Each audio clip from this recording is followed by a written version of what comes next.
Harper Audio presents Long Time No See by Susan Isaacs. Narrated by Cristine McMurdo-Wallis. Chapter 1. On an unseasonably warm Halloween night, while I was reading a snappy treatise on Wendell Willkie's support of FDR's war policies and handing out the occasional bag of M&Ms to a trick-or-treater, the fair-haired and dimpled Courtney Logan, age 34, magna cum laude graduate of Princeton, erstwhile investment banker at Patton Giddings, wife of darkly handsome Greg, mother of 5-year-old Morgan and 18-month-old Travis, canner of peach salsa, collector of vintage Pettipoint, and ex-president of Citizens for a More Beautiful Shorehaven, vanished from Long Island into thin air. Odd. Upper-middle-class suburban women with Rolexes and bi-weekly lip-waxing appointments tend not to disappear. Though I had never met her, Courtney sounded especially solid. Less than a year before, there had been a page-one feature on her in the local paper about her new business. Star Baby produced videos of Baby's first year. I thought it would succeed because I knew in my heart of hearts there were thousands just like me, Courtney was quoted as saying. It all started when Greg and I were watching a video we'd made of Morgan, our oldest. 15 minutes of Morgan staring at the mobile in her crib. A beautiful, intelligent stare, but still. After that, another 15 of her sucking her thumb. Not much else. Suddenly it hit me that we'd never taken out the video cam for Travis, our second, until he was 6 months old.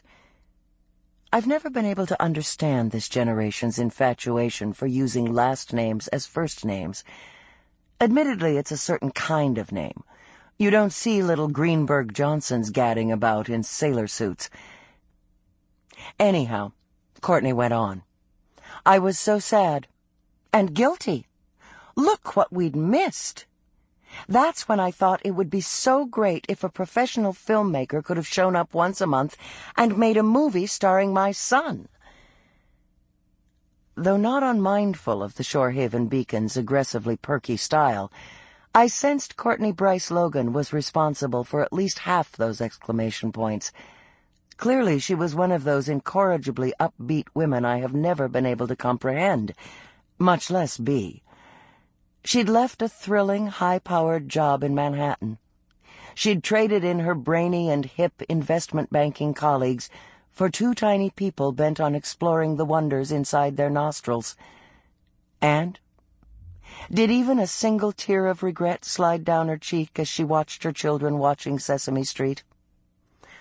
Was there the slightest lump in her throat as the 811, packed with her Dana Buckman-suited contemporaries, chugged off to the city? Nope. Apparently, for can-do dames like Courtney, being a full-time mom was full-time bliss.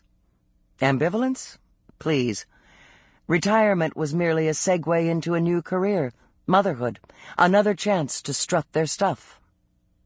However, what I liked about her was that she spoke about Shorehaven not just with affection, but with appreciation, with familiarity with its history. Well, all right. With its myths.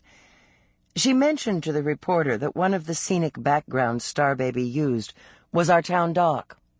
She said, Walt Whitman actually wrote his 2-line poem to you right there. In truth, Courtney was just perpetuating a particularly dopey local folktale, but I felt grateful to her for having considered our town and our island-born poet important. I think I even said to myself, gee, I should get to know her. Well, I'm a historian. I have inordinate warmth for anyone who invokes the past in public.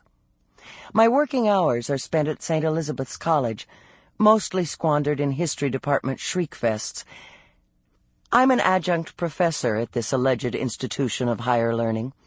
A formerly all-female, formerly nun-run, formerly first-rate school across the county border in the New York City borough of Queens. Anyhow, for 2.5 seconds, I considered giving Courtney a call and saying hi. Or even, hi, my name is Judith Singer and let's have lunch. But like most of those assertive notions, it was Sample complete. Ready to continue?